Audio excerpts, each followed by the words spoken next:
pasado, de Menzies, ayer y hoy. Las próximas elecciones nacionales van a permitir que nativos del siglo XXI, es decir, mayores de 18 por obligación y menores de 18 hasta los 16 por opción, puedan concurrir a elegir autoridades del país. Es decir, vamos a tener un país del siglo XXI habilitado para elegir las autoridades correspondientes justamente al siglo donde ellos nacieron.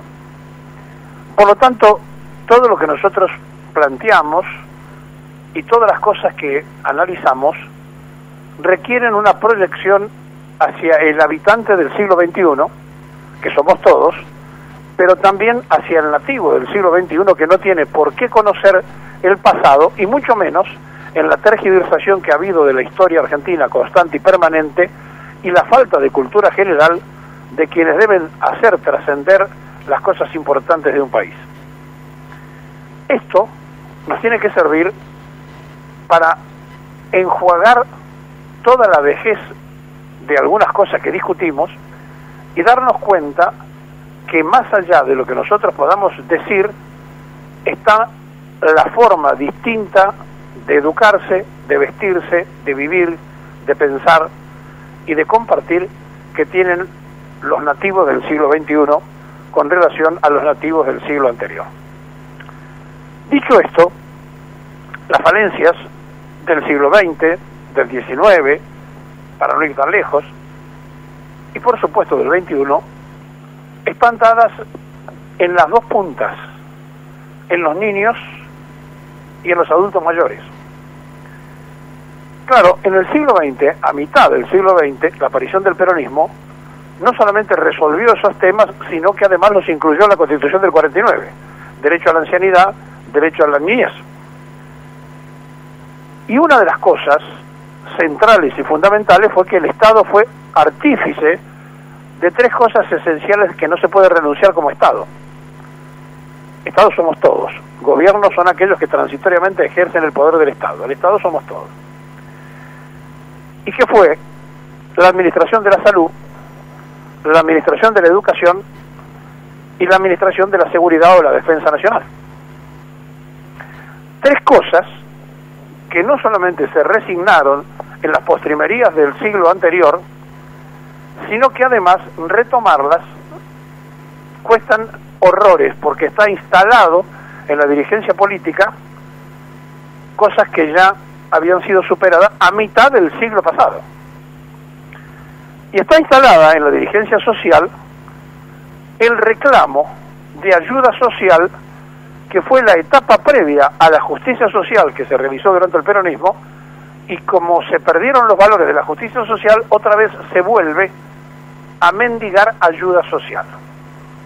Cuando digo a mendigar, es porque no hay un consenso de determinación política, salvo como en los casos que ahora les voy a apuntar, que preocupan para evitar que la calle esté hirviendo y esté caliente al gobierno nacional, y entonces van a salir con urgencia, disfrazados de bomberos, para tratar de arreglar con todos los sectores más vulnerados a los efectos de que no se les subleven, entre comillas, y haya un reclamo o una transformación de ese reclamo en violencia. No por convicción, no por preocupación, sino por necesidad política. Y esto es mucho más grave y mucho más infame a la hora de buscar el equilibrio. Y entonces aquí uno se detiene para decir, bueno, ¿qué cosas están pasando mientras nos entretenemos con otras? Miren, se lo venimos anunciando, el principal estado argentino, que es la provincia de Buenos Aires, tiene un presupuesto que tuvo en la madrugada de hoy el tratamiento y que va a salir porque hubo concesiones que tuvo que hacerle al peronismo, Cambiemos, para conseguir los votos, que marca bien a las claras una situación de absoluta gravedad. Hemos dicho muchas veces que después de gobernar el justicialismo 35 años en la provincia de Buenos Aires, la dejó como la dejó. Es decir, no hay banderas para levantar y ponderar en tantos años de haber gobernado la provincia de Buenos Aires y haber dejado la provincia en la situación que se dejó. Pero aquí que la aparición de la actual administración bonaerense tiene el 80% del presupuesto en moneda de endeudamiento en moneda extranjera. Vidal, convencido de que creía lo que le estaban diciendo en la mesa chica del PRO y siguiendo las instrucciones que siguieron todos los gobernadores cuando el presidente los juntó a todos apenas comenzaba y le dijo: el que necesite pedir, pida, que la nación avala,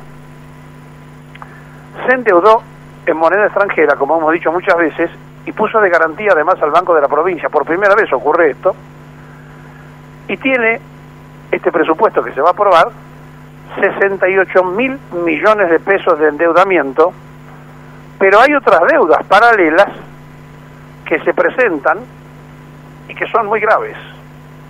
Una de ellas, y esto va a los jubilados, es un endeudamiento con el ANSES para que haya flujo económico en la tesorería de la provincia de Buenos Aires y no un auxilio, por ejemplo, de un bono para el jubilado de 10.000 millones. Es decir, con plata de los jubilados se auxiliará a la tesorería de la provincia de Buenos Aires para que tenga liquidez. ¿Por qué no usan ese fondo para el bono de los jubilados nacionales, por ejemplo? Pero además de esto que le estoy diciendo, hay otros hechos que son absolutamente complicados. Hay un endeudamiento en letras de 8.514 millones de pesos, más lo que le comenté antes, 68.000 millones que muestra el presupuesto, más este préstamo y deuda con el ANSES, y un 80% de toda la deuda de la provincia en dólares. Cuando Vidal tomó esta deuda, el dólar estaba a 14 pesos, hoy está a 40. Calculen ustedes la deuda, y la multiplicación de intereses y la multiplicación de la deuda. ¿Y qué quiero decir con esto? Que tenemos problemas con los docentes, que tenemos problemas en los hospitales, que tenemos problemas con los médicos y que tenemos problemas con la seguridad. O sea, la provincia tiene problemas con la educación, con la salud y con la seguridad. Tres cosas que el Estado no cumple bien, más allá de este endeudamiento. Pero la nación también está en las mismas condiciones. Y entonces, cuando uno ve que se reunieron aquí los que administran el 85% del PBI mundial, el 70% del comercio global, pero que no incluye resolver el tema de los pobres, que no incluye los derechos a la salud. El derecho a la salud es no solamente el derecho a la vida, sino también el derecho al agua potable, el derecho a la alimentación, donde el mundo está absolutamente dejado de la mano de Dios, donde lo único que se les ha ocurrido, y esto viene ya desde unos años atrás, en el informe Kissinger, es el control de la natalidad, con todas sus variantes, porque no han sabido distribuir o no han querido distribuir los bienes de consumo como correspondía. Y entonces, ante las limitaciones de análisis que tiene la mayoría de la población, ante la falta de información de los medios sobre temas puntuales, yo le voy a contar un absoluto y simple ejemplo que en ninguna redacción sería aprobado como tema de un editorial, porque no interesa, porque no es una cosa masiva, pero que a nosotros nos interesa mucho porque es la vida humana de una persona, como tantas otras que no conocemos, que están a la buena de Dios y que nunca son contempladas en las medidas que se toman de prevención para que ningún inquieto le complique la vida a los que manejan el mundo. Entre las cosas que hizo la Argentina fue la cancelación del tránsito aéreo, pero no se le ocurrió a nadie, absolutamente a nadie, preguntarse si por razones de salud aunque más no sea un avión pequeño, podría estar a disposición de alguna urgencia. No importa una vida humana en el balance de proteger a los poderosos, pero nos importa a nosotros humanamente, y como sé que esto no va a estar en ninguna editorial de nadie, perdónenme, pero yo lo voy a incluir porque es un ser humano, como usted, como yo, pero es un ejemplo vívido de que la salud no le importa a la política. Miren,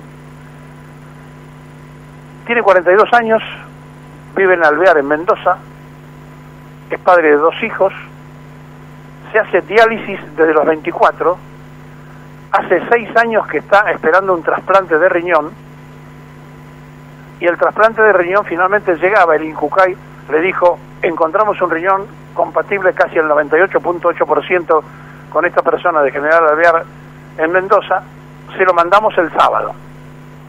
El avión no salió nunca, porque no había ninguna posibilidad de que volara ningún avión en el cielo argentino. Claro, ¿a quién le puede importar esto? A la esposa, a sus hijos, a la gente que lo conoce, a los que están allí vinculados a él.